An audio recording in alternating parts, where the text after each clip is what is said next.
Hey guys, and welcome to another episode of Fashion Upcycled. Here, where we challenge the usual perception of fashion and explore how unconventional materials can be transformed into wearable garments. Yeah, any words, Shay? I want to take a big shout out to our sponsors for all they've done for us, different tips, different updates, giving us all sorts of advice on how to run this show. A big shout out to M778 and Style House Files. Thank you so much for helping us through this. Yeah. And also, if you stuck with us through all the 8 week episodes, yeah, we really want to appreciate you guys for the journey we've had. It's been an adventurous run so far. Yeah. And now going into the business of today. Today is one topic that takes a very, very, very different turn. And I'm sure you'd be excited to know what it is. And yeah, maybe not too much talk, maybe not too much, but I'm excited and ready to talk about this topic today. Yeah, today's topic is one that it's striking. It brings a lot of talks to the table. It brings a lot of discussion, debates here and there. What do you think about this topic that we're about to call? Well, when I think about it, when we first were talking about it, I thought about, wow, this is going to be one dangerous topic. But turns out that now that we've actually gone through it, I feel like it actually worked. Yeah. So let's present it to the world. This topic is going to be, let's say it together. We should say it together? Yeah, let's do it. Okay, okay. Yeah, today's topic is glass Glass and and mirror mirror embellishments. embellishments. Yeah. Today's topic is glass Glass. and mirror embellishments. And yeah, so hold tight, stay tuned. I mean, yeah, hold your popcorns because it's about to get Wow. wild. Yeah. So right now we're gonna be discussing the meaning and evolution of this concept. Why don't you start off with that? Well, when we think about glass and mirror establishments, I think that the most idea would just be taking old discarded pieces of glass and old broken mirrors and putting them together as maybe accessories or jewelries, whatever. But turns out that it can be more than that. I mean, if we're thinking about glass and mirror embellishments, it could be something that could just be like reflective or something that might just look like a broken piece of glass, as we know that as and there are different ways, not just mirrors, just like not just like mirrors or just windows that can be made out of glass. Turns out that there are many different people, even if it's not recycled, there are many people who take glass all the way from its first production and make it into actual fashion. Yeah. We'll talk about the idea of glass and mirror fashion dresses. We most likely think that this most likely here in Europe and all, or most likely think that it started in Europe, it started in America or something like that. But funny enough, surprisingly enough, this concept didn't start in Europe. It actually started in Asia and Middle East with the Asians. Yeah, and then the exact year and country where it started differs from each other. Some people think that or believe that it originated from Persia, while some people believe which is today's Iran. Some people believe that it actually started from India, but actually, well, some people have different beliefs. So here we have that it actually some people believe that it started from Persia, and then in the 13th century it started from Persia, and then it now migrated into India. But most people actually think that it originated from India, and during the Mughal period, it actually got to periods of the regions of the country like Gujarat, Rajas, Rajasthan, and Haryana. Yeah, so yeah, he actually got to Haryana, Rajasthan, and Gujarat, and then there were also they also used to ward of evil spirit to, for some to show their status and for others just for celebration. Well, this practice is called shisha embroidery or abla barat. Yeah. So Well, beyond that, we're now going to we're now going to medieval and and Renaissance Renaissance time. Yeah, times. yeah. So now this idea went from and Asia and it was now practiced in Venice, Murano. And by that time, glass beads, especially, have now become a sales point, a point of sales for people to start making money. And at some point, we get to see that a specific technique called beetle elytra. This is the process of shell casing a beetle when was then imported to Britain, specifically in the 19th century, which was used to design some cutwear. And then yeah, the sheer embroidery is also a practice of sewing glasses to clothes, which was actually small pieces of glasses to clothes, stitching them together, which was actually coined from the Indians. Yeah, it was an Indian practice here. And then I as time, yeah, and I think that it was around at this time, this specific time, when it was being embroidered in such weird in such strange ways that it actually began to develop and people started to be more innovative with it.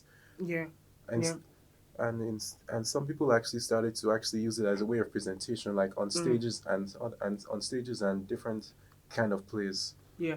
So yeah, as time began to change, we discovered that people began to innovate as well as the stage performance as well. So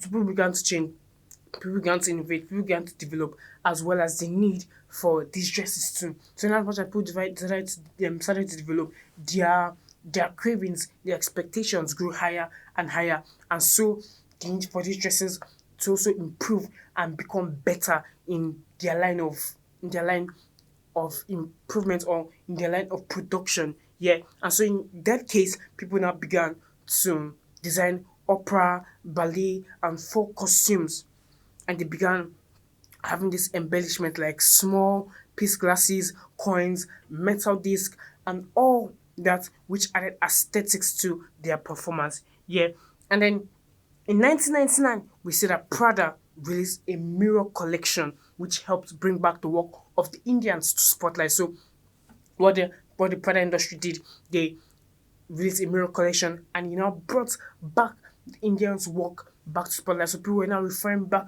to the Indian history and what they used to do. And this was a crucial moment in Indian fashion because it helped them come out to the spotlight. It helped them come out even in this aspect. And then in earlier dates, designers like Abujani and Sandip Kosi helped to bring this work into the big stages. And they also used to substitute some materials like with more sufficient ones as time began to improve. And today we see that mirror work is also in fashion is part of our everyday activity. It's a big trend today in the world of fashion, paving the way for people to make other creative innovations, other creative developments, other creative and quality things.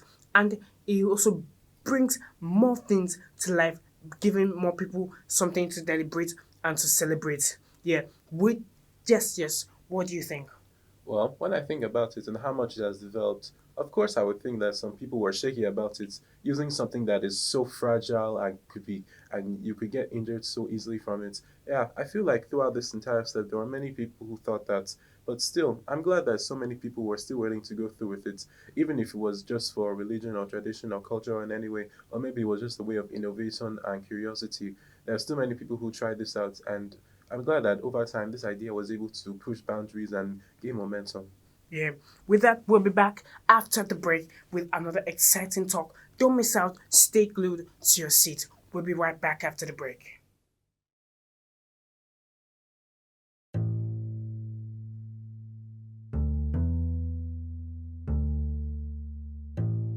I think that the healing process is coming from the giving and the taking.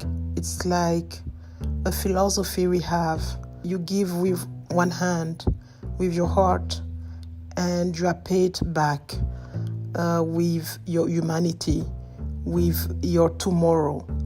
In my native language, we say that a lot. What you do today, you will receive the reward tomorrow. Hey guys, we're back. I'm sure that was a good break for all of you. Another thing that we want to talk about with you is not just we already talked about history. Now we're going to be talking exactly which specific places, which countries that these have actually been practiced most. And one we've already talked about, a country that has practiced this many times already. A country that is still practicing this is none other than, say with me, India. India. Yep, they still practice this. Even though you think that this is only in the past, nope, they're still doing it now, and I bet they'll still continue to do it. Yeah. Uh, Yeah. they've And actually there are many different instances where this has been used, not just in Indian culture. They also use it in luxury fashion shows. They even use it in their bridal dresses and so much more. yeah. So yeah, he's right. Yeah, he said it all. India to practice, and beside India was one of the countries to birth this idea. It was passed on to India according to some people's belief. Other people believe India started it. So India is one of the main countries where it started. And then from India, we see here that there's also practice in Pakistan, whose traditional dresses are Sindhi and Baluchi, and they have a similar technique to that of India. That's to that of India's shisha embroidery, and it's mostly used in their wedding outfits, formal wears, cultural clothing, and many more. So what do you think about these people that are practicing glass embellishments? What do you think? Well, until I saw it for myself, I realized that they were actually very passionate about their work. It's not just something that you could. It's not just like culture. Like I just thought it was like just culture. Like they were just doing it because they used to do it. But I see now that some people have actually been able to take all this old work and actually make it into something that is not just like traditional. Like it's not just like stuck in a specific pattern. They've actually taken it, put their own idea into the Mm. mix, and make something more innovative, something more developed, something more interactive with what's going on right now. I've actually really enjoyed seeing that work. And I suggest you all go and look at that work as well.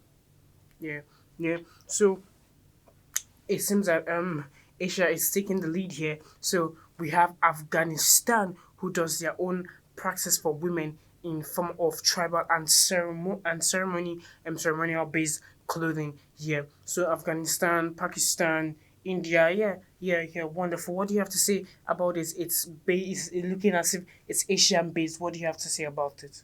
Mm. Well, saying it's only Asian based, saying is that only like one continent practices this, but who knows? There might be some other people outside of Asia who actually do practice this. Even I bet, like you said before, there's no like detailed mention of exactly where this came from. So who knows where it might have come from or where who started it? But I know that it can spread all over the world. Yeah, yeah, yeah. And another country here is Nepal. And although theirs is more like an ethnic group and incorporate reflective ornaments on um into their attires here. So and then we're not going to list all the countries here though, but we're just going to touch a bit on other countries. So another country that uses this practice is Egypt. Egypt, and theirs is in the form of traditional dance costumes and so forth. Traditional dance costumes and so forth. So other countries that practices are Spain, France, Italy, United Kingdom, United States, Uzbekistan, etc. So what do you have to say? It's not what do you have to say? It's not only Asia that uses this. Other North America, North and Central America, they practice this. United Kingdom, Europe, they practice this. So what do you have to say about it? Well, I love the idea of Egypt using them for just dancing dresses. I feel like when you're thinking about glass, you just think about how it's reflective, how it's sparkly. All you need is just some lighting in the right direction, and Yeah, just like that, boom, that person is just going to that the person who is wearing it is going to be the very center of attention. yeah, yeah. And then next we're going to discuss about people who have adorned these dresses over time. So when it comes to mentioning people who have adorned these dresses, I would personally say that the Asians beat the list because it's from Asia. So I'll personally say that the Asians actually beat the list. So what would you say? Would you agree with me too that the Asians beat the list too? Well, yeah, like we said, most we've already talked about is Asia. We don't exactly know who started it, but still they're the ones who have done I feel like they're the ones who have done like the most work with it. They're the ones who have actually tried most they've experimented with it more than most and they've actually made more leeway with it. Yeah. So up first here we have Aish Warrior Rai Bach Chan, Rai Bach Chan, Yes, who sir. put on a mirror work carpet dress and had it featured in various film premieres between the years of 2018 to 2019. Yeah, Rai actually did a marvelous work here. What do you think about her? I feel like this is I feel like when you think about I'm not exactly sure what I think. When I think about the work that she's done, I feel like I'm still thinking about how the Asians are still doing it. I mean, when I think about the work, they put mirror work on a red carpet dress. Like you're just walking down the red carpet. People are taking pictures and looking at you. I feel like if you're going to really present this work, it's not. It should be like on a stage performance, not just walking down. So we have people like Lady Gaga also, who have worn a mirror mosaic dress and reflected this trend through her outfit. What do you have to say about Lady Gaga? Well, when I heard mirror mosaic dress, I just thought, what she put. I never thought. No one we talked about has put this together in such a way, and I feel like, wow, this is just an innovative idea. I really like it. Mm, mm, yeah, yeah, yeah. That's wonderful. You also have Halle Berry, who wore a shattered mirror style gown at the 2025 Oscars. What do you have to say about her? When you hear a shattered mirror gown, I just thought about how what did she break in order to get this together, and if she did, how did she put it all together without hurting herself? I mean, did she have other people to help her, or was it just by herself? Because Okay. she did it by herself, then I'm impressed. I'm sure she had other people helping her, but who knows? Who knows? She could have done better, but she's a celebrity, so she probably had someone design for her and say, okay, maybe she probably had a personal designer who designed it. But kudos to that designer. We also have Jennifer Lopez. She also did something similar, wearing mirror mosaic looks here. What do you have to say about Jennifer Lopez? Well, I feel like maybe she got the idea from Lady Gaga, so who knows?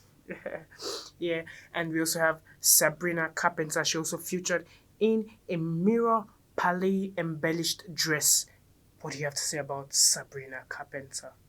Mm. Well, I've seen her in different dresses, but I never wanted to have wearing a dress made out of mirror shards before. When I think about it, I feel like when I imagine her wearing a dress like that, I actually like the thought. I actually love the idea of people presenting like like a mirror dress like that. And when you look at the dress, I bet you just be seeing your face. You just be seeing your own face. Yeah.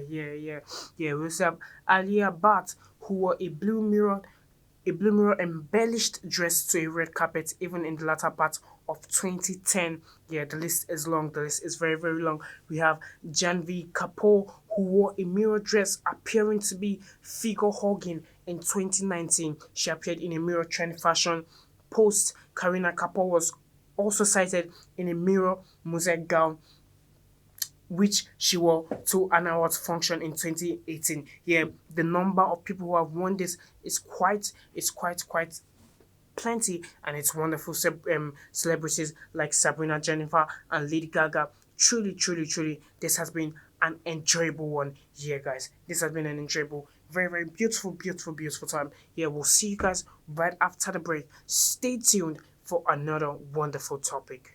History has always been a place where subcultures could thrive.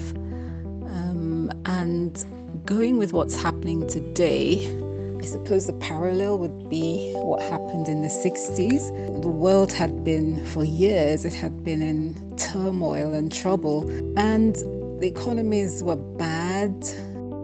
Hey guys, and we're back. We hope we all enjoyed that break. Yeah.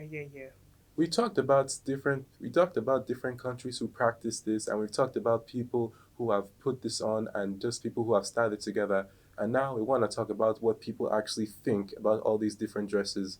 Do they think they're too dangerous? Do they think they're a waste of time? Do they think they're innovative? Do they think they're stylish? Well, let's see that right now. Yeah, so we see that stylists and experts actually praise this job. Yeah, stylists and experts in this job actually praises dresses. Yeah, they actually praises dresses because of its ability to create light, proper movement, spectacular dimension, and some fans liken them to walking chandeliers. Yeah, what do you have to say about that? Well, I say that I would have to agree. When you're putting on a dress that's like reflective all around you, it's more. I feel like you can actually not just like grab attention. I feel like if someone like took a picture of you, you would just be dazzling all over the camera. Yeah, Something that you. This is something that you can actually make a big statement, and this is something that you can just like draw a crowd. You can just draw a crowd in. Not, and you can do it just by walking by. You don't have to exactly like have to pose or do anything. The dress will yeah, do most yeah. of the work. Yeah. You're right. So yeah, its ability to create yeah, proper movement, light, spectacular dimension, and the industry itself also praises its cultural heritage and origin, seen as craft meeting culture. Yeah, that's because its heritage is from Asia. So yeah, so that's they praise it seen as craft meeting culture, and its stylist even mentioned that it commands attention without needing any bold colors. What do you think about that? Well, I feel like they're right. This is reflective material. This is literally made to make. This is literally made to. When you look at it, this is something Yeah. that you are actually supposed to look at. It's not something that you need to dye. It's not something that you need to add any sort of extra material. It's fine by itself. Yeah, yeah. So just one perfect color is enough, not different coats of many colors, different blue, green, red, yellow here and there. Just one perfect color, maybe even black is even better, and just gives an elegant look here and there. And on the other hand, we see that it has also faced a handful of criticisms, like for instance, saying that it's too heavy, which could actually be a a problem, or someone saying that it's hard to sit in because of the structure. What do you think about these two statements? Well, when you're wearing when you're wearing a dress made of glass, it's only natural you'd be afraid of getting injured by it. You don't know exactly how you since you're the one wearing it and you're not the one who designed it. Maybe you're not the one who designed it. You're afraid that it may be pokey. You're afraid you might get stabbed by it somehow. Whatever might happen to you. You're just afraid that when you put this on, it's going to harm you in some way. So do you think it's actually too heavy? When you're working with shards of glass, I don't feel like shards of glass would be heavy. However you break it, I don't feel like shards of glass would be too heavy. I mean, if you are layering it down, it would be heavy. But if you're just using like when you're just using one piece for a single place, it wouldn't be heavy. So yeah, but we said that in as much as it gives room, some people still insist that it restricts free movement. That could actually be that could actually be right here. Yeah. So some say it's noisy. Yeah, yeah, I would have to agree with that. When you're talking about shards of glass, when you're thinking about shards of glass, when you're moving around, it's only natural that you think that it's going to be noisy. These pieces of glass, they're going to be smashing together, they're going to be clinking together, they're going to be making all sorts of noises when you're moving around. But I don't. But depending on the person who makes it, if it's a proper professional and a proper expert in the job, the person will know how to make it in a way that it doesn't cling together, it doesn't clash together, it doesn't make all those plenty noises. What do you think? Well, That's what I yes. feel. If we're talking about an expert, somebody who's done this before, someone who has experience, someone who actually has, someone who has actually been doing this for a while, then it's only natural that it's only natural you think that they would be able to do it well. Yeah, yeah. And then um, some we received ridicule being likened to a disco ball. Someone critiqued it and said it is giving nightclub ceiling, not red carpet elegance. Ah, What do you have to that statement, Shay? well, when you're thinking about red carpet elegance, you're thinking about brilliant dresses, well crafted, put together with such amazing materials, the most expensive with the most best craftsmanship. And when you're thinking about glass work, you're just thinking about someone just threw this on the ground, so let's someone just broke this, so I'm just going to pick it up and put it on my body. But I feel like when you're likening it to a disco ball, it's not exactly like a disco ball because when you're talking about the red carpet, you're talking about walking down, not spinning around. I mean, yes, yes, it may look like a disco ball, but that doesn't mean that it's going to be something that you're going to be spinning around in. So do you support that statement? No, I don't support it. I feel like yes, it can still be red carpet elegant. Mm, mm, mm, mm. We also see that like you said, some see it as risky and easy to get injured in it. And as a result, most designers now use acrylic mirrors instead of proper mirrors. They now use like acrylic mirrors that can't easily injure you or can't even injure you at all. Yeah.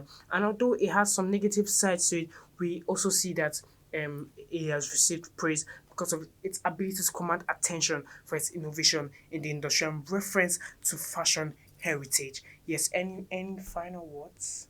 Yes, I want to say that when it comes to fashion heritage, I'm actually very happy about that. When people think about fashion, they only think about the new styles that are going around. They don't really think about what has come. I feel like all these new styles that people are thinking of, they don't really come from what has come before. I really enjoy that people are still keeping into the heritage of the past. Yeah. You're right. And that's it. That's a wrap. That's been a very, very insightful episode talking about the histories, the people who have won it, the countries who have practiced it. It's been really, really interesting. And with that, we've come to the end of week 9. How far we've come. wonderful, wonderful, wonderful sessions from week 1, week 2, 3, 4, 5, 6, 7, 8, and here we are at 9, and 9 is about to be over. Yeah, yeah. If you notice, it's mostly been Asian countries that have been very, very dominant in this conversation. Yeah, and I like the fact that, okay, there's this concept actually generated from this particular continent, yeah, Asia. And then it's very, very wonderful because it's a very of its kind. This episode is very of its kind. It's first of its kind where you have this particular scenario, yeah, and it's very wonderful, it's very unique. And yeah, there you have it, folks. There you have it. Thanks for being with us thus far. Let us know your insights in the comments here. We thank our sponsors M778 and our other sponsor, Style House Files, once again for their wonderful, wonderful, wonderful, wonderful insights, wonderful contributions. Yes, guys, stay tuned. We'll love to see you on the finale, the grand finale, week 10. I'm sure you'll love to see them on the grand finale. Yep, you've been with us throughout this entire journey. You might as well stick out to the end. Who knows? Yeah. It might be the best you've seen yet. Yeah. We thank you for your support. We thank you for being with us thus far. We look forward to you on the last day of the show. Bye, guys.